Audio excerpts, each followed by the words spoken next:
Vamos a intentar una cosa diferente. Voy a intentar hacer un repaso de las primeras 4 clases del último apartado. 3 clases. Sí, no, sí, 4. Las primeras 4 clases del último apartado del seminario La angustia de Lacan. Ahí donde él se dedica específicamente a describir las 5 formas del objeto A minúscula. Siendo el objeto A minúscula uno de esos conceptos muy complicados de la propuesta lacaniana, de esta formalización a la cual Lacan dedica varios años, y que aparte de la complejidad conceptual, permite otra forma de lectura de la clínica. Asimismo, de cuál es la forma de la relación de los individuos con ciertas cosas.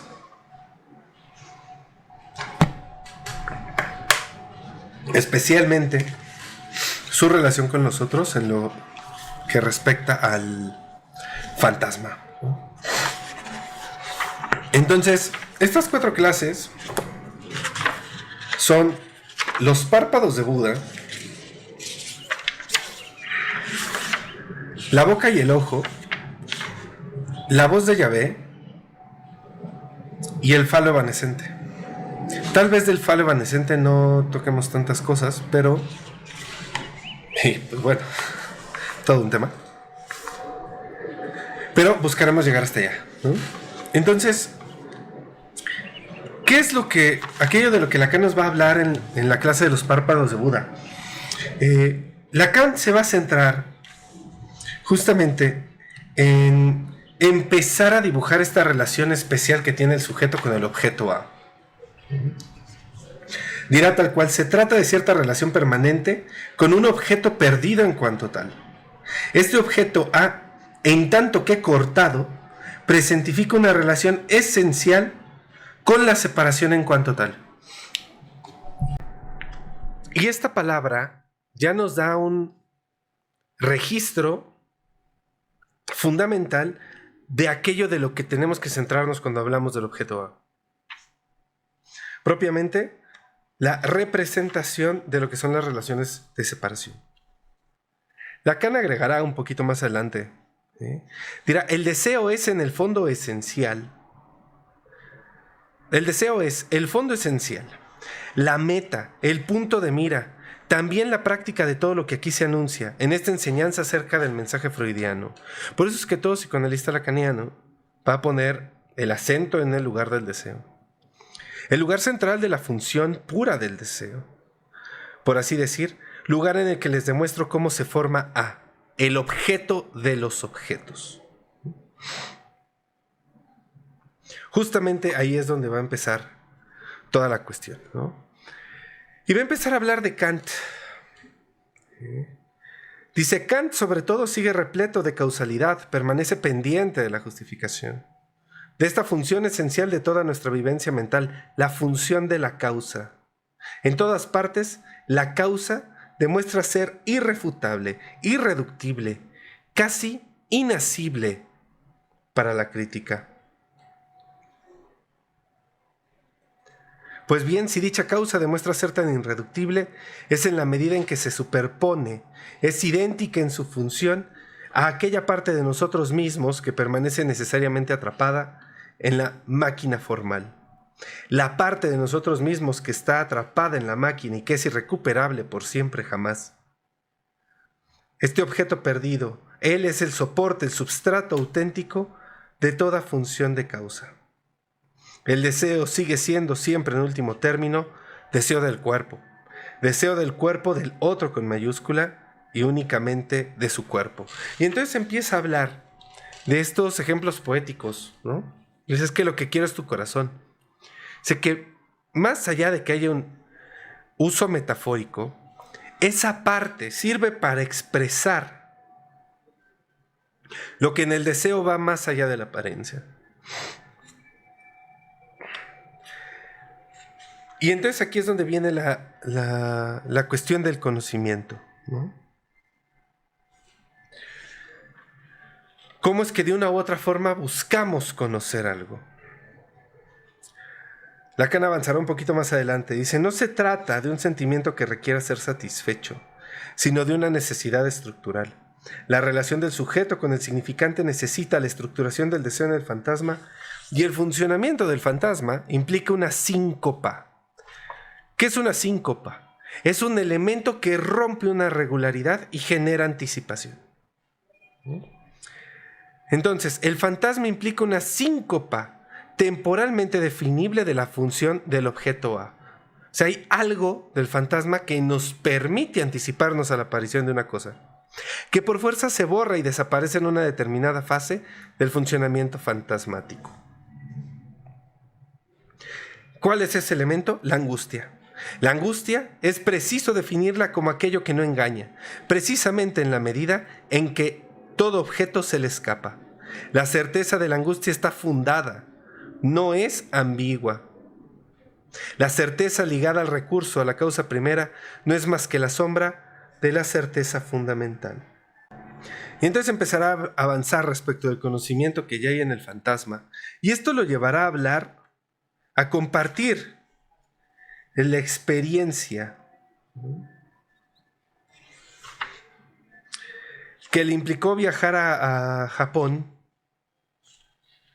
y ver estas figuras de Buda, ¿no? Donde está Buda y un montón de figuritas alrededor. Esto con el fin de hablar del uno y de la multiplicidad. Ahí donde justamente no podemos ubicar el objeto en un solo lugar, sino tenemos que ubicarlo en varios. Al terminar de la clase, justamente, Lacan dirá, no sin razón les hablé hoy de un espejo, no el del estadio del espejo, de la experiencia narcisista, de la imagen del cuerpo en su totalidad, sino del espejo en la medida en que es ese campo del otro con mayúscula, donde debe aparecer por primera vez, si no el A, por lo menos su lugar. Y ahí es donde justamente está la cuestión, ¿no? Lacan está preparando el camino justamente para hablar de los objetos A. Por eso, toda la siguiente clase se va a dedicar a hablar de qué con el objeto escópico y con el objeto oral. Hola Rafa, ¿cómo estás? Es justamente en ese lugar. Sí estará disponible en Twitch y en YouTube, ¿vale? Es disponible.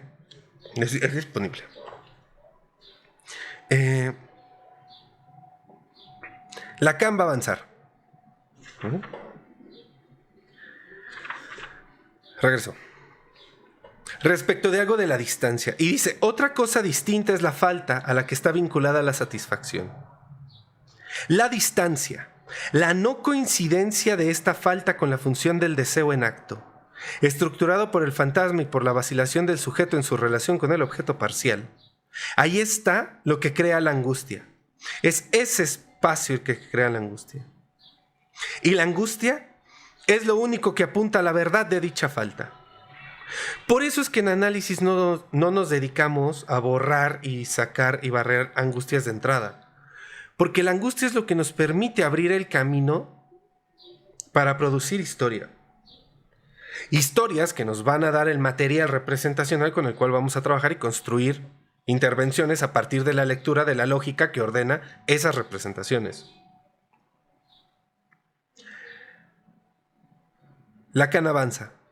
Por eso, en cada etapa de la estructuración del deseo, si queremos comprender de qué se trata en la función del deseo, debemos de situar lo que llamaré el punto de angustia. Y aquí Lacan va a empezar a insertar lo que llama el punto de angustia, el punto del deseo, el objeto del deseo.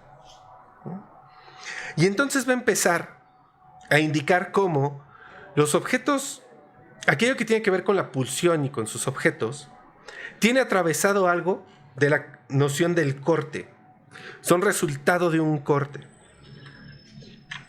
Y aquí no tomemos corte de manera literal, ¿no? ¿Por qué?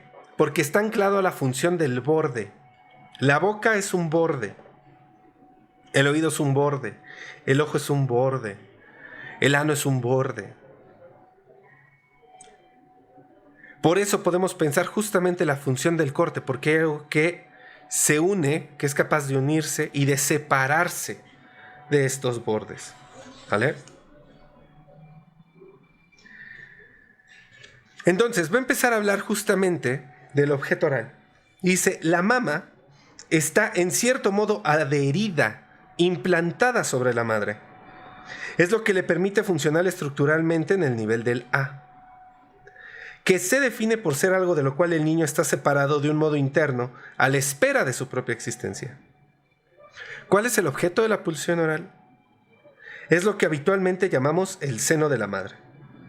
¿Dónde está en este nivel lo que hace un momento he llamado el punto de angustia? Está precisamente más allá de esta esfera que reúne al niño con la mama. El órgano, tal cual, ¿no? O sea, del seno. El punto de angustia está en la madre. En el niño, la angustia de la falta de la madre es la angustia del agotamiento del pecho. La mama se convertirá ulteriormente en el objeto fantasmático. Por otra parte, está en otro lugar, el punto de angustia donde el sujeto tiene relación con su falta. El A es un objeto separado, no del organismo de la madre, sino del organismo del niño. La relación con la madre, la relación de falta con la madre, se sitúa más allá del lugar donde se ha jugado la distinción del objeto parcial, en tanto que funciona en la relación del deseo. Y aquí tenemos que entender que el objeto A es algo que permite hacer de mediador entre el sujeto y el otro.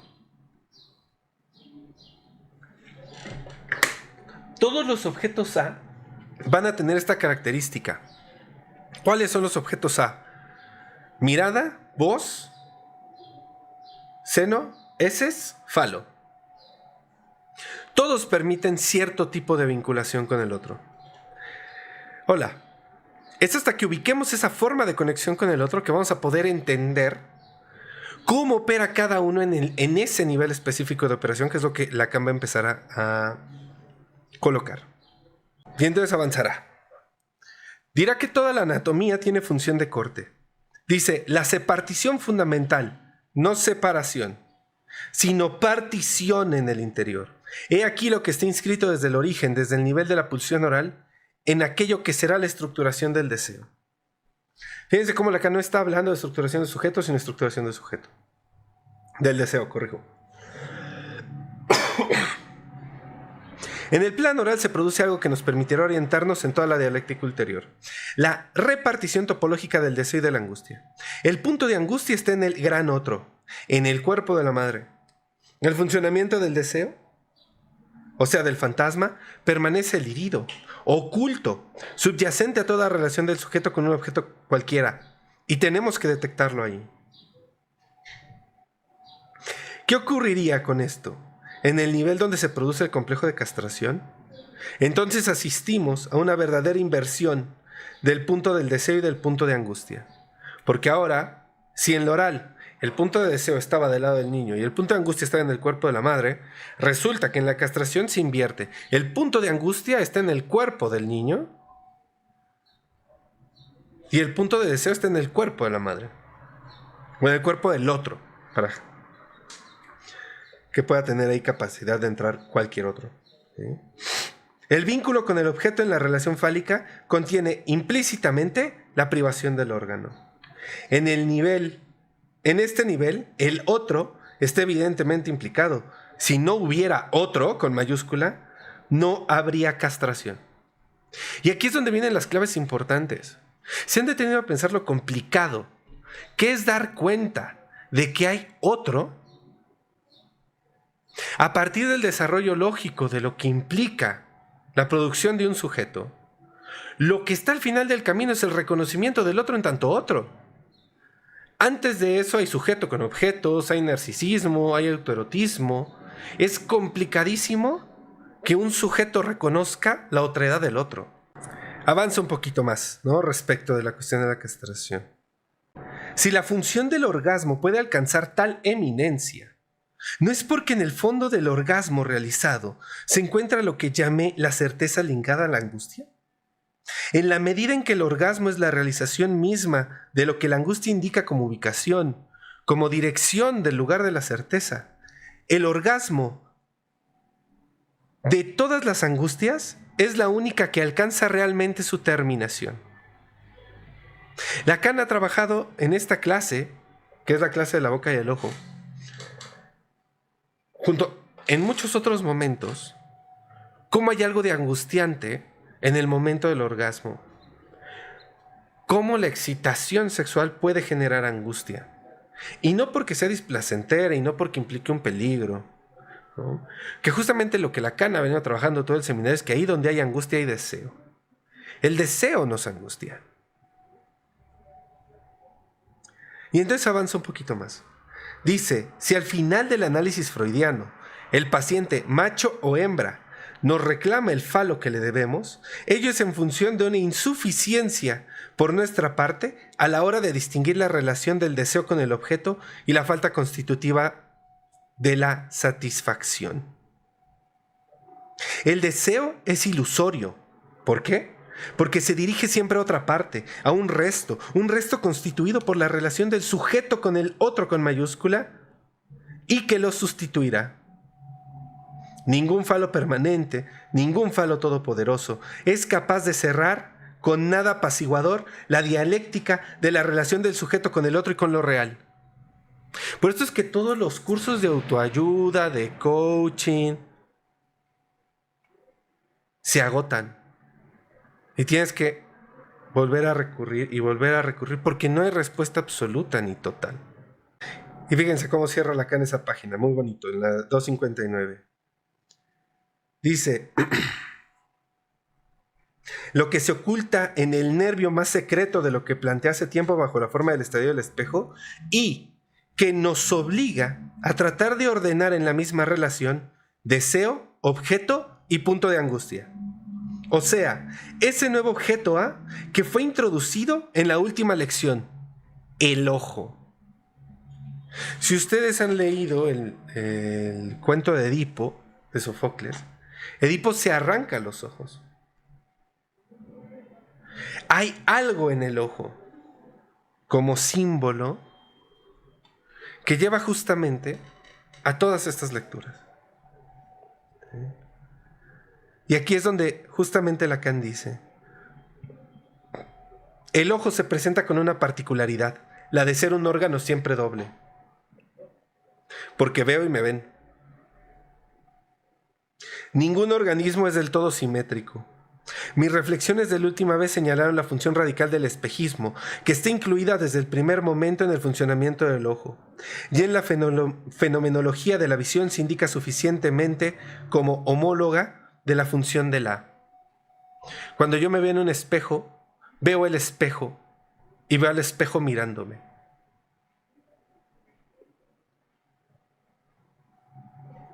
En este nuevo campo de relación con el deseo, lo que surge como correlato de la minúscula, del fantasma, es algo que podemos llamar un punto cero, cuyo despliegue en todo el campo de la visión es fuente para nosotros de una especie de apaciguamiento, que tiene desde siempre su traducción en el término de contemplación.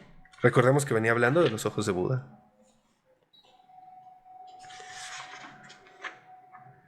Para decirlo todo, esta figura toma el punto de angustia enteramente a su cargo y suspende, anula en apariencia el misterio de la castración.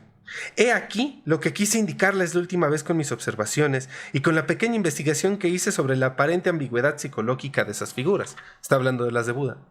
Significa esto que exista, de algún modo, la posibilidad de confiar en un campo apolineo, noético, contemplativo, donde el deseo pueda sostenerse en una anulación de su punto central, en una identificación de A con el punto cero? Con seguridad no. El punto de deseo y el punto de angustia aquí coinciden y sin embargo el deseo, que se reduce aquí a la nulificación de su objeto central, no es sin este otro objeto al que la angustia llama, no sin objeto. No sin motivo, les di la fórmula de la articulación de la identificación con el deseo en este no sin. Y justamente con eso cierro esa clase. Y entonces entra a la clase de la voz de Yahvé. Hasta este momento, Lacan ha venido a hablar de lo único y lo múltiple. De cómo en lo uno siempre termina viendo otro. Que se requiere de un otro para que el sujeto se reconozca en tanto uno.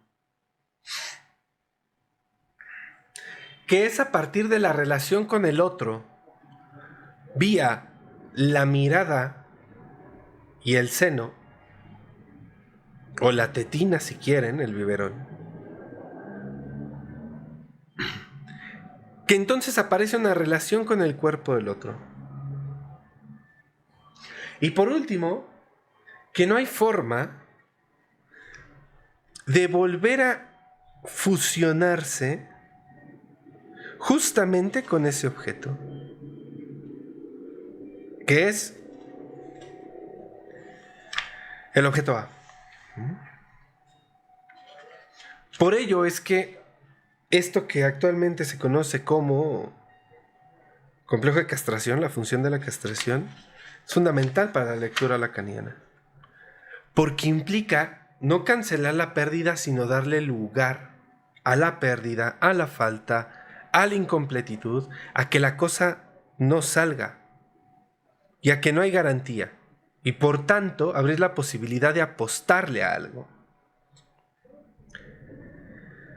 Durante la clase de la voz de Yahvé, Lacan va a estar trabajando un objeto que es el shofar. El shofar es un objeto que se utiliza en los ritos judíos justamente para representar y producir un sonido específico al cual Lacan atribuirá la coordenada de la voz de Dios. Y toda esta clase se va a dedicar a revisar un artículo de Reich. ¿Dónde está? De Theodor Reich, que aparece en la revista de Imago y que justamente trabaja esta cuestión del shofar. Este es un elemento central de toda la clase, ¿no? Dice, el shofar en cuestión es un objeto y me serviría de eje para substantificar ante ustedes lo que entiendo de la función del A en este piso. La función de sustentación que vincula el deseo con la angustia en lo que es su anudamiento último. Comprenderán ustedes por qué, más que nombrar enseguida cuál es el A en este nivel, lo abordo mediante la manipulación del objeto, un objeto ritual, ¿no? Esto ya sabemos que Lacan lo hace constantemente, o sea, si Lacan nos diera la cosa tal cual es, no sería Lacan. Uno de los primeros puntos que Lacan trabaja y que son bastante interesantes, tienen que ver con el descenso de Moisés del monte Sinaí. Ahí donde Moisés baja con las tablas de la ley y toda esta cuestión. Porque Reich empieza a trabajar la relación entre el becerro de oro, el toro divino, la relación padre-hijo en tanto toro y becerro, la cuestión de la ley y todas estas simbologías, ¿no? Y justamente dice, ¿qué es lo que Moisés quiere destruir con el becerro? Mediante la sucesión de todos estos desplazamientos, que son justamente los que tendríamos que seguir en sesión, encadena de tal modo que carecemos de cualquier brújula capaz de orientarnos. Resultará pues que es su propia insignia, la de Moisés. Todo se consume en una autodestrucción general. Solo les doy aquí cierto número de puntos que les muestran a qué extremo puede llegar una determinada forma de análisis en su exceso. Nuestra investigación nos impone no abandonar los principios que figuran en cierto texto, que no es sino el texto fundador de la sociedad de psicoanálisis, la mía. El psicoanálisis solo puede situarse correctamente entre las ciencias sometiendo su técnica al examen de lo que en verdad ésta supone y efectúa.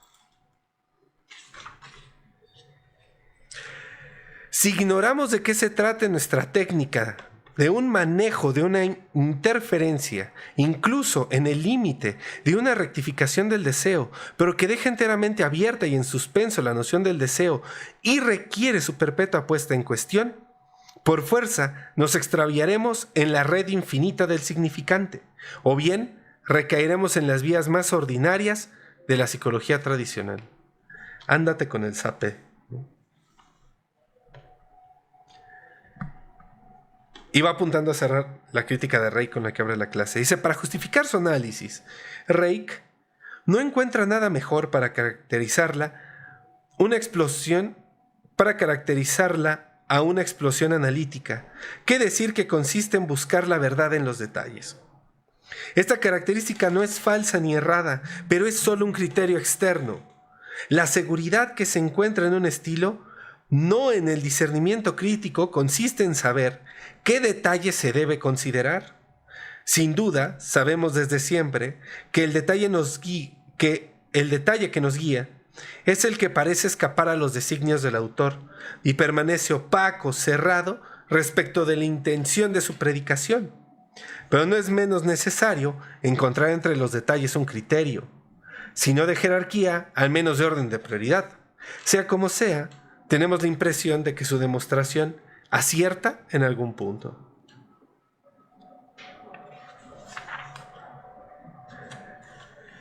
Después justamente pasará a hablar de tótem y tabú. Y dirá lo siguiente. Lo que constituye el soporte del A debe distinguirse bien de la fonemización, o sea, del fonema. La lingüística nos ha habituado a percibir que no hay más sistema de oposiciones. La lingüística nos ha habituado a percibir que no hay más que sistema de oposiciones. La lingüística nos ha habituado a percibir que no hay más que sistemas de oposiciones, con las posibilidades que esto introduce de sustituciones y desplazamientos, de metáforas y metonimias. Este sistema se sostiene en cualquier material capaz de organizarse en oposiciones distintivas entre sí.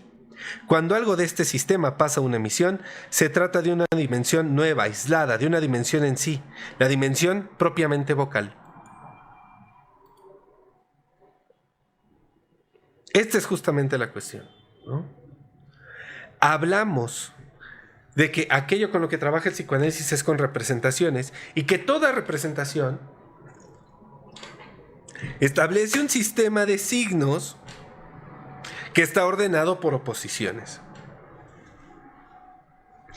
Que dentro de ese sistema de oposiciones pueden ocurrir desplazamientos, metáforas y metonimias. Y que eso es con lo que jugamos y con lo que operamos al interior de la sesión psicoanalítica.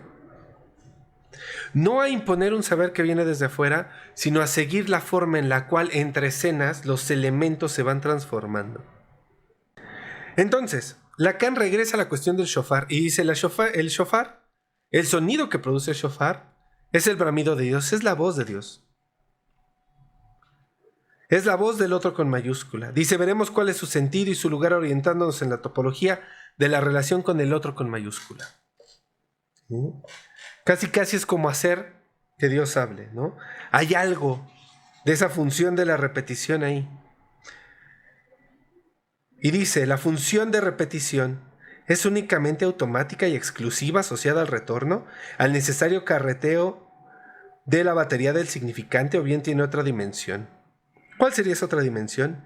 Esta dimensión nos da el sentido de la interrogación de la que es portador en lugar del otro. Para decirlo todo, ¿acaso aquel en quien en este caso se trata de despertar el recuerdo, de hacer que se acuerde, no es el propio Dios? Porque esto es importante, justamente porque lo que está diciendo Lacan es que el ejercicio de estar nombrando el shofar, de estarlo haciendo sonar en todos los ritos, tiene que ver no con que nosotros, los que hacemos el rito, recordemos la promesa, sino hacerle recordar a Dios lo que prometió. ¿Sí? O sea, ¿qué tanto el síntoma puede ser justamente un acto que viene a convocar al otro en su respuesta?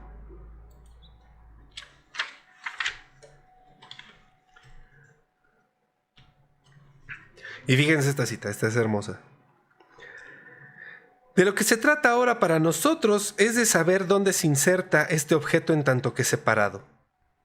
No en la oposición interior-exterior, cuya insuficiencia perciben ustedes muy bien aquí, sino en la referencia al otro y a los estadios de la emergencia y de la instauración progresiva para el sujeto de ese campo de enigmas que es el otro con mayúscula del sujeto.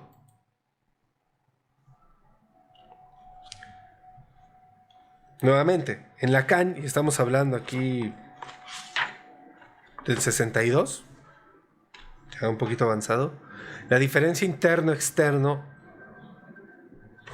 ¿qué era? Un belt. Por aquí estaba. Sí lo vi. Ahorita les digo que me falla el alemán. El Umwelt. Ah, no está. No lo veo.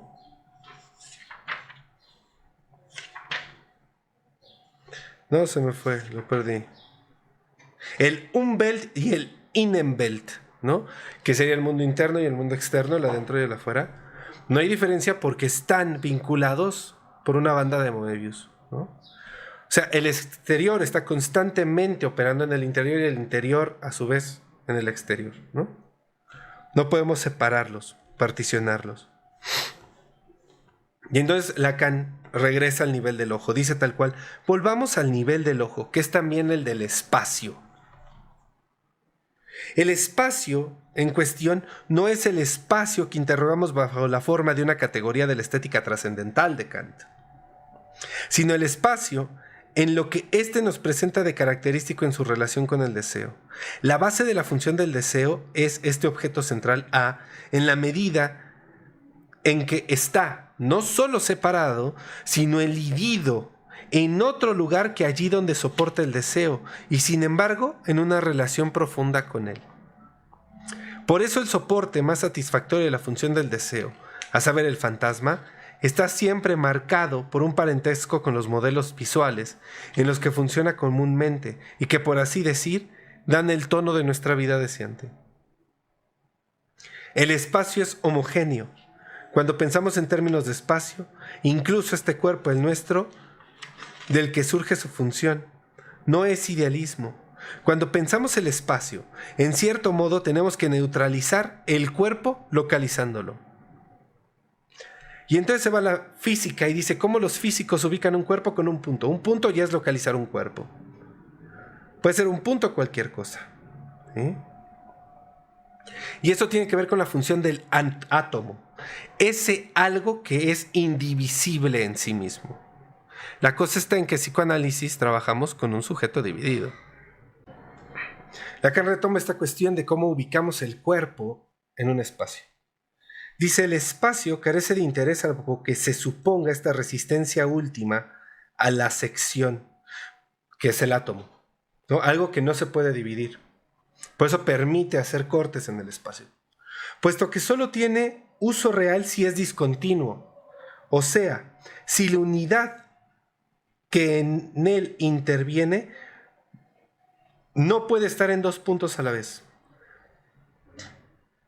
Eso es una unidad espacial que no puede tener en ningún caso ser A. Entonces necesitamos imaginar un espacio que es en sí continuo, pero en el cual podemos hacer cortes a partir de ubicar objetos y eso lo vuelve discontinuo para que podamos hacer uso de él, ¿no?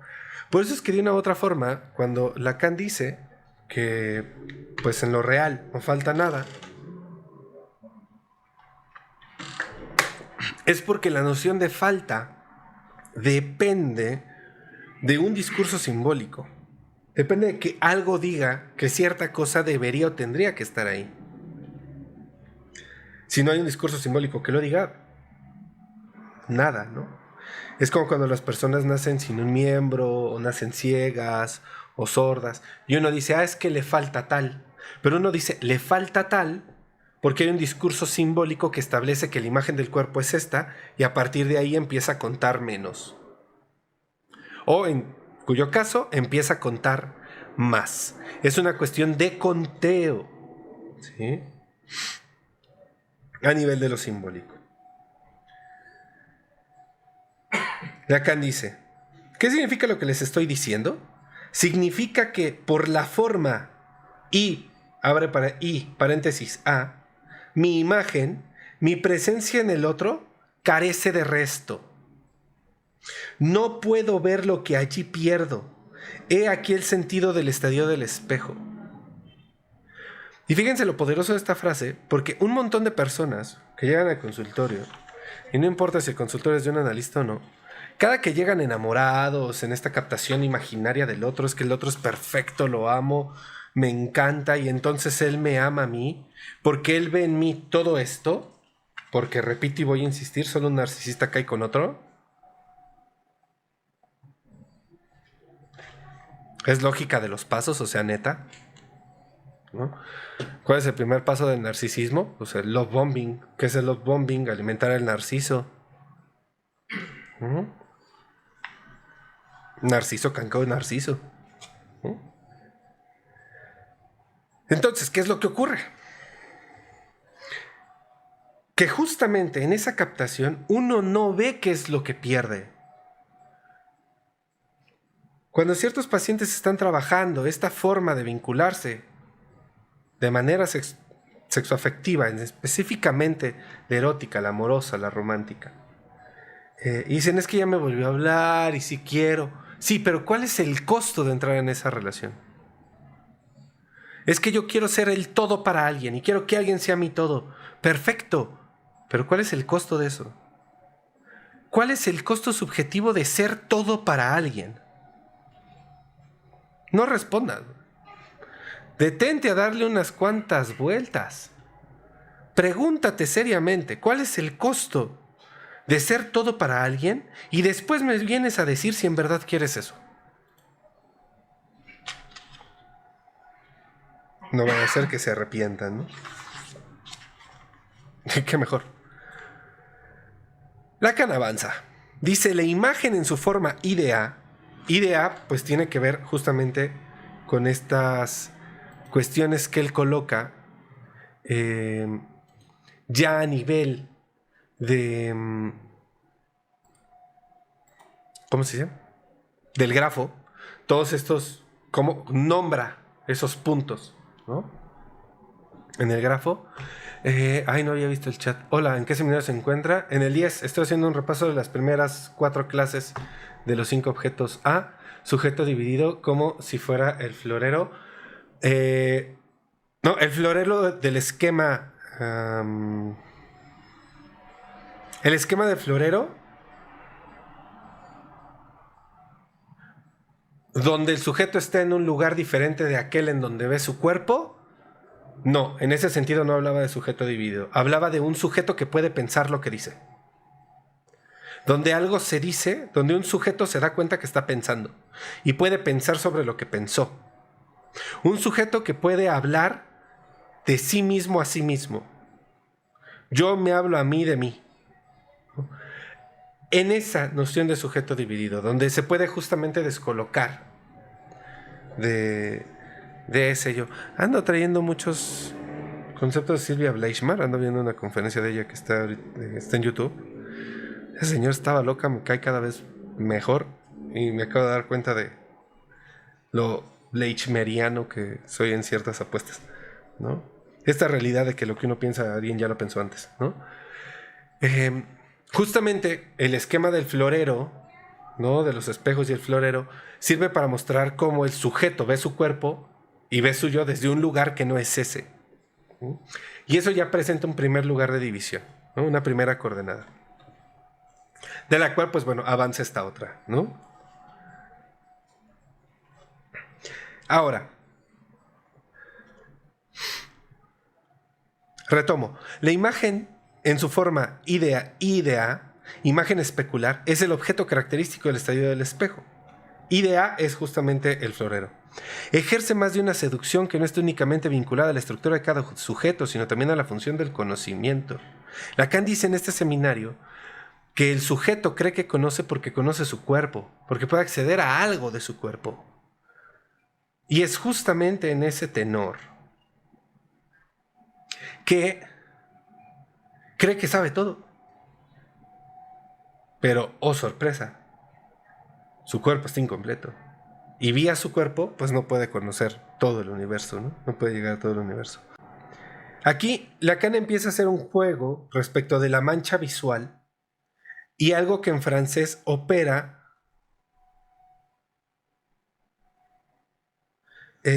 como grano de belleza, ¿no? O lunar. Y juega con esa palabra, ¿no? Dice, los lunares y tejidos de belleza muestran el lugar del A reducido aquí al punto cero cuya función evocaba la última vez. Es el lunar el que me mira. ¿Sí? Hay algo de ese objeto que genera en mi deseo que no es que yo lo mire, es que él me mira. ¿Sí? Me devuelve la mirada. Y esa es la mirada de mi partener. Pues esta mirada me refleja, y en la medida en que me refleja, no es más que mi reflejo. Vao imaginario. No es preciso que el cristalino esté opacado por la catarata para cegar la visión. Cegarla al menos en lo que a la castración se refiere, siempre el irid en el plano del deseo, cuando éste se proyecta en la imagen. ¿Qué es una persona que es objeto del objeto? No entendí la pregunta. No sé si la pudieras reformular.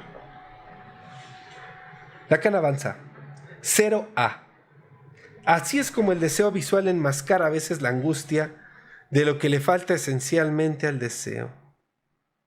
Es lo que te impone que nunca puedas captar a un ser vivo cualquiera en el campo puro de la señal visual, más que como aquello que la etiología llama un domi, una muñeca, una apariencia. El objeto A es lo que falta. Es no especular, no se puede aprender en la imagen. Esto que cuando alguien se enamora agarra esta frase tal vez ya muy ruca, ¿no? Tiene un no sé qué sé yo que me enamora. Ese no sé qué sé yo, ese algo que no aparece en la imagen, ¿sí? Que está articulado pero que no es articulable. Ahí es donde empieza a aparecer el A. El ojo del propio Boyer se le muestra al otro como lo que es, impotente. Ese ojo no puede hacer más. Esto es ciertamente lo que le permite a nuestra civilización enlatar aquello que es su soporte bajo formas diversas, perfectamente homogéneas, a los dividendos y las reservas bancarias que gobierna. Si el deseo, dice, fuera primordial, si fuera el deseo de la madre lo que gobierna la entrada en el juego del crimen original, estaríamos en el terreno de un vaudeville, de un trato de comedia. El origen, nos dice Freud, de la manera más formal, de olvidarlo, toda la cadena se deshace por no haber asegurado este punto de partida de la cadena. El análisis, tanto en la teoría como en la práctica, parece padecer esta forma de dispersión ante la cual en determinados momentos uno puede preguntarse qué es lo que hace que todavía conserve su coherencia. Es el asesinato del padre y todo lo que éste impone. Retomo, el origen. ¿Cuál es el origen para Freud? El asesinato del padre y todo lo que éste impone.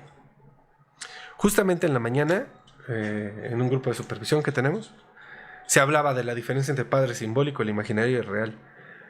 Y hablábamos de esta cuestión. Y decíamos cómo, bueno, yo les decía cómo a mí me parece que lo más importante de lo que plantea Freud en Tótem y Tabú es que el hecho de el mito de la horda primordial, lo que ahí se pone en juego, es el ejercicio de conciencia, o sea, la acción de representación de un acto que inscribe historia y que se hereda a otros. Y que es justamente en ese sentido, en el sentido de que eso inscribe y produce algo, que ese algo se puede heredar, que entonces es valioso el acto, porque no es como que hijos hubieran matado al mono progenitor nunca antes. Claro que lo habían hecho. La diferencia es cómo eso queda inscrito en memoria, cómo eso crea historia, porque hay algo del pacto. Es justamente esa inscripción histórica que después apunta a producir una repetición. Eso es lo más importante. Sostengo en términos lógicos. Lacan termina por decir, digamos más simple, que es el hecho original inscrito en el mito del asesinato del padre que constituye el punto de partida de aquello cuya función debemos captar en adelante en la economía del deseo, a saber, que se prohíbe como imposible de transgredir lo que constituye el deseo original. Sin embargo, esto es secundario respecto a una dimensión que tenemos que abordar aquí, la relación con aquel objeto esencial que desempeña la función de A, la voz, y las nuevas dimensiones que aporta su función en la relación del deseo con la angustia. Por esta vía recuperarán su valor las funciones del deseo, objeto angustia, de todos los pisos hasta el piso de origen. Y aquí termina la clase del 22 de mayo del 63. Para dar lugar a la siguiente clase, que es el falo evanescente. Lacan va haciendo todo este recorrido, ¿no?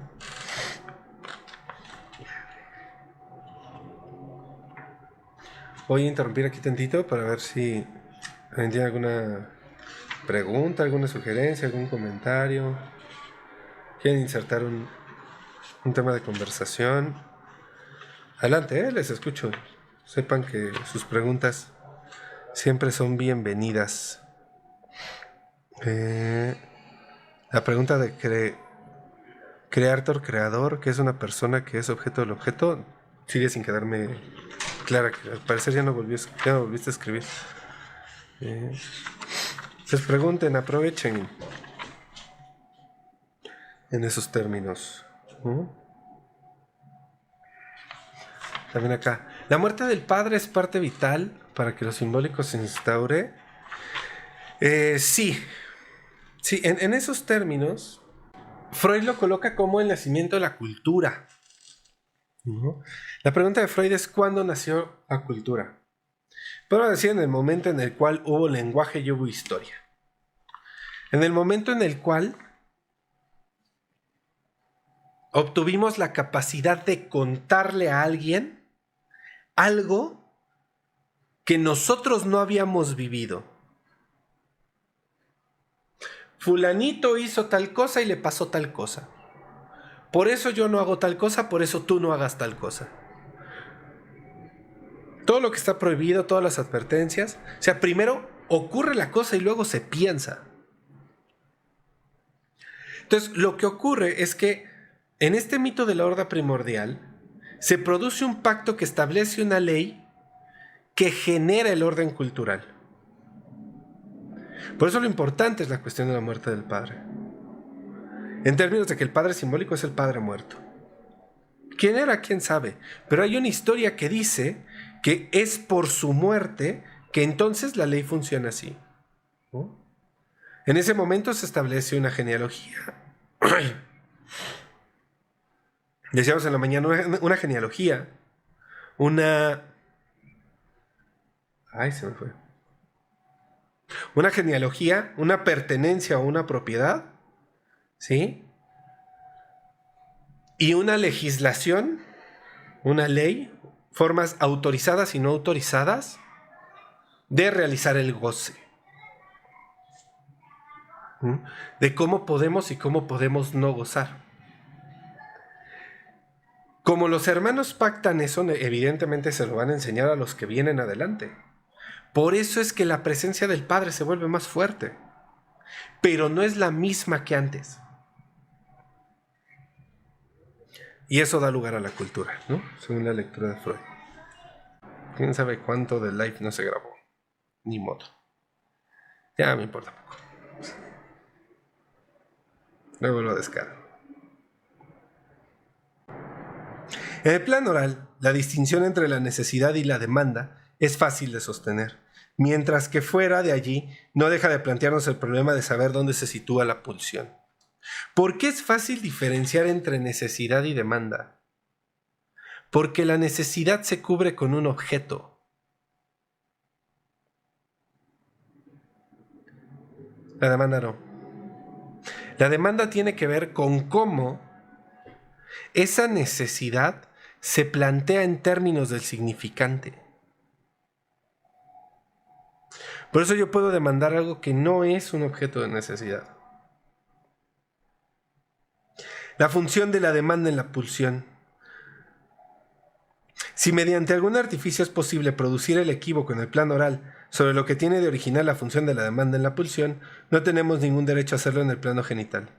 Precisamente, donde pareciera que nos enfrentamos al instinto más primitivo, el instinto sexual, no podemos dejar de referirnos, más que en ninguna otra parte, a la estructura de la pulsión como sostenida por la fórmula S barrada losange D mayúscula, o sea, por la relación del deseo con la demanda.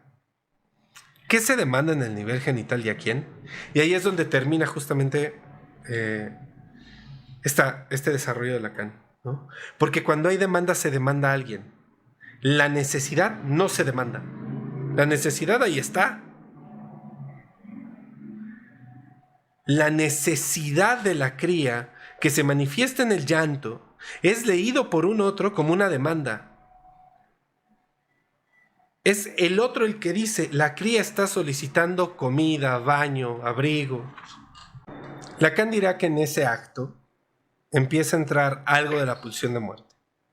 Dice, lo que demandamos, ¿qué es? Es satisfacer una demanda que tiene cierta relación con la muerte. No llega muy lejos. Lo que demandamos es la pequeña muerte. Otro nombre para llamarle al orgasmo en Francia, le petit mort. Pero en fin, está claro que la pedimos y que la pulsión allí está íntimamente relacionada con la demanda de hacer el amor. Lo que demandamos es morir, incluso morirnos de risa. No sin razón indico siempre que el amor participa de lo que llamo un sentimiento cómico. En todo caso, es ahí donde debe residir el reposo posterior al orgasmo. Si lo que se satisface es esta demanda de muerte, pues bien se satisface, por Dios, a buen precio, porque uno sobrevive.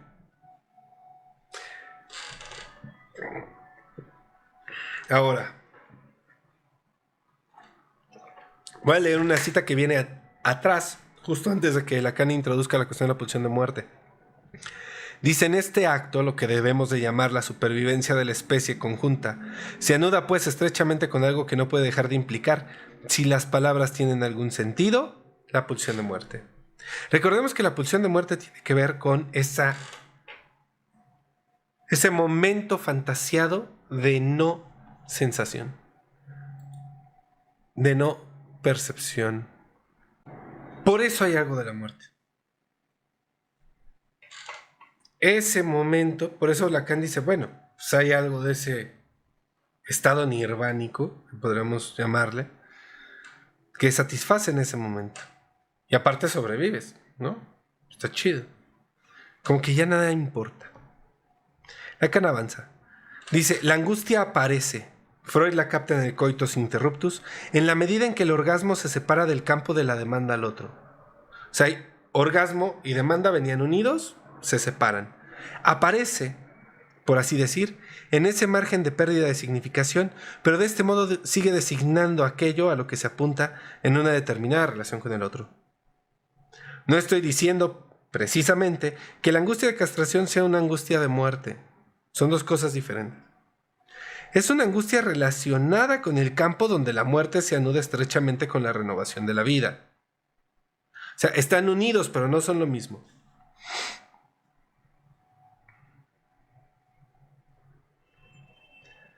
La angustia de castración se relaciona con el más allá de este yo-ye defendido.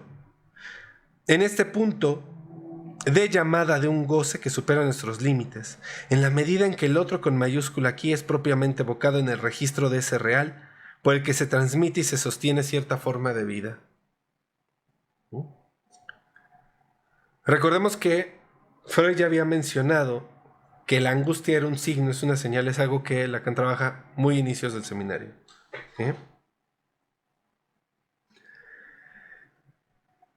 Esta cita a mí lo que me lleva a pensar, literalmente, ¿no? Dice, en ese punto de llamada de un goce que supera nuestros límites, me va a pensar en aquellas personas que tienen miedo al orgasmo porque temen disolverse en él, como desestructurarse, que tampoco es una fantasía rara, ¿eh?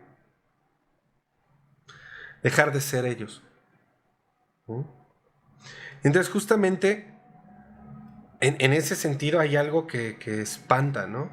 Inclusive también del contenido de las fantasías que nos llevan a ese lugar.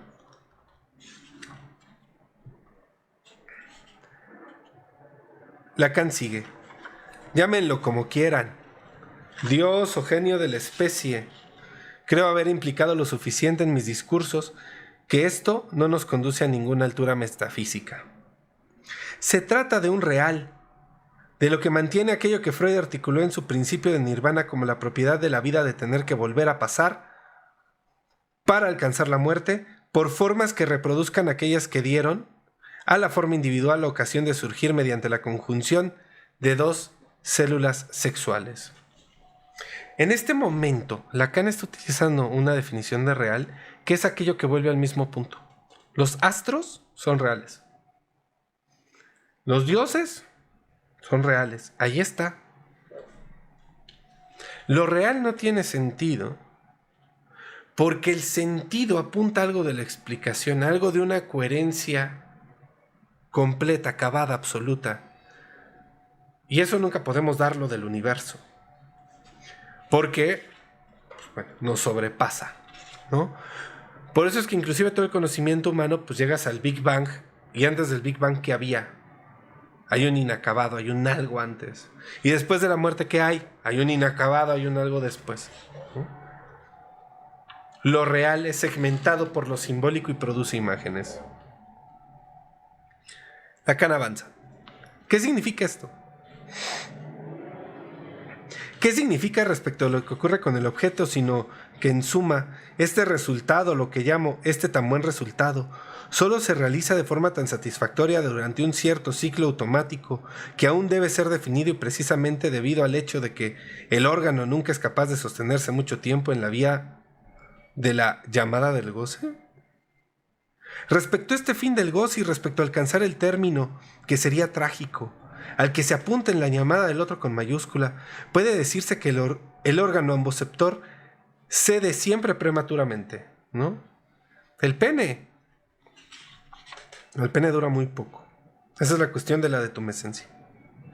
Ya no es sino un pequeño trapo, ya no está ahí para la pareja, ya solo está ahí para la pareja como un testimonio, un recuerdo de ternura. De esto se trata en el complejo de castración. Dicho de otra manera, solo se convierte en un drama en la medida en que el cuestionamiento del deseo es planteado e impulsado en una determinada dirección, la que deposita toda su confianza en la consumación genital. Si abandonamos este ideal de culminación genital percatándonos de lo que tiene de estructuralmente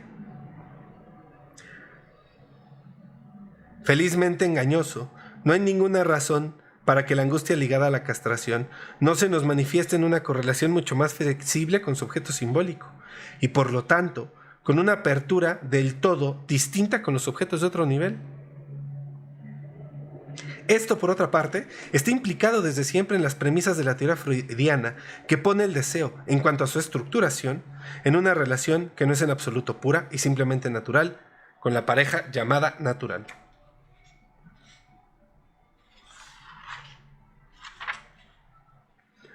Después de todo, de acuerdo con lo que les había adelantado acerca de la relación de la angustia con el deseo del otro con mayúscula, una mujer no sabe con quién tiene que vérselas.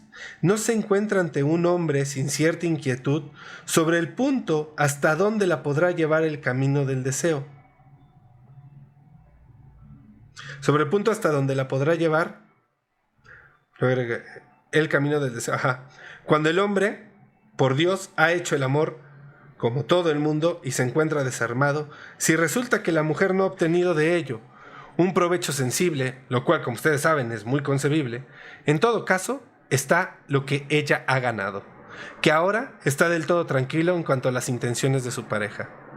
Esta pregunta angustiosa de qué es lo que quiere de mí, después del acto, pues ya sabemos qué es lo que quería, ¿no? Como conclusión, ¿no?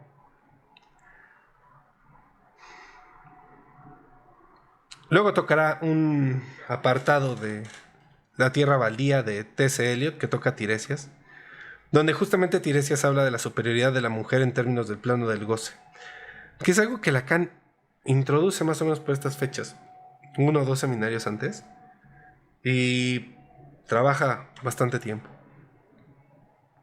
Dice, el deseo de la mujer está igualmente gobernado por la cuestión, también para ella, de su goce.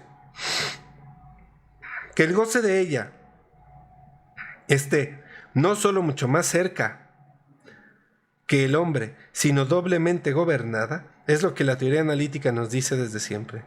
Que el lugar de este goce está vinculado al carácter enigmático, insituable de su orgasmo. Es lo que nuestros análisis han podido llevarlo bastante lejos, como para que podamos decir que este lugar es un punto lo bastante arcaico como para ser más antiguo que la actual comparación de la cloaca. Esto ha sido perfectamente situado en una determinada perspectiva analítica por cierta analista de sexo femenino. Que el deseo, que no es en absoluto el goce, esté en ella naturalmente allí donde debe encontrarse de acuerdo con la naturaleza, o sea, tubario. Es lo que designa perfectamente el deseo de aquellas a quienes se llama histéricas. El hecho de que debamos clasificar estos sujetos como histéricos no cambia nada de lo siguiente: que el deseo así situado está en lo verdadero orgánico. Si se puede decir que el goce del hombre y el de la mujer no se conjugan orgánicamente, es porque el hombre no llevará nunca hasta ese punto el extremo de su deseo. En la medida en que el deseo del hombre fracasa, la mujer se ve llevada, por así decir normalmente, a la idea de tener el órgano del hombre, como si fuera un verdadero amboceptor, y esto es lo que se llama el falo. Al no realizar el falo, salvo en su evanescencia, el encuentro de los deseos se convierte en el lugar común de la angustia. O sea, cada que estos sujetos, que un sujeto hembra y un sujeto macho, llegan al encuentro sexual con ese elemento como pensado como órgano amboceptor, que quién sabe si cumpla o no cumpla, y qué con la función del deseo y del goce, aparece algo de la angustia. El encuentro íntimo es angustiante, ¿no? Lo sabemos de sobra. Lo que la mujer demanda al analista al final de un análisis conducido según Freud es, sin duda, un penis night, pero para hacerlo mejor que el hombre. Yo quiero esto para no equivocarme de esa manera. Tú dámelo y vas a ver cómo yo sí lo hago bien, ¿no? Hay algo, hay muchas cosas, hay 1000 cosas que confirman todo esto. Sin el análisis, ¿de qué modo puede la mujer superar su penis night si lo suponemos siempre implícito? Lo conocemos muy bien, es la forma más ordinaria de seducción entre los sexos. Es ofrecer al deseo del hombre el objeto de la reivindicación fálica. El objeto no detumescente para sostener su deseo, o sea, hacer de sus atributos femeninos los signos de la omnipotencia del hombre. Ahí donde la mujer... Esta cuestión de las novias trofeo, si tiene esta novia, si me tiene a mí, por lo tanto significa que él cumple, que él hace, que él tiene, que él no pierde. La fantasía de un hombre que puede con todo, que resuelve todo, ¿no? Que no cae en la detumescencia. Un hombre siempre potente. Es lo que yo en otro tiempo creí que debía poner de relieve al subrayar, siguiendo a Jean Riveri, la función propia de lo que ella llamaba la mascarada femenina. Simplemente allí la mujer debe tener en poco su goce. Si de algún modo la dejamos en este camino, decretamos el relanzamiento de esta reivindicación fálica que se convierte, yo no diría en desagravio, sino en rehén de lo que se le demanda. En suma, que tome a su cargo el fracaso del gran otro. Tales son las vías por las que se presenta la realización genital, en la medida en que ésta pondría término a lo que podríamos llamar los callejones sin salida del deseo, si no estuviera la apertura de la angustia. Último parrafito de esta clase. Lacan nos dice: partiendo de este punto, a donde hoy los he conducido, la próxima vez veremos lo que toda la experiencia analítica nos muestra. que en la medida en que es convocado como objeto de propiciación en una conjunción en impasse, y puesto que se confirma que falta, el falo constituye la castración misma como un punto imposible de elidir de la relación del sujeto con el gran otro, y como un punto resoluble en cuanto a su función de angustia. Justamente en ese sentido, los términos de la diferencia, de cómo opera deseo y goce a partir de la diferencia sexual,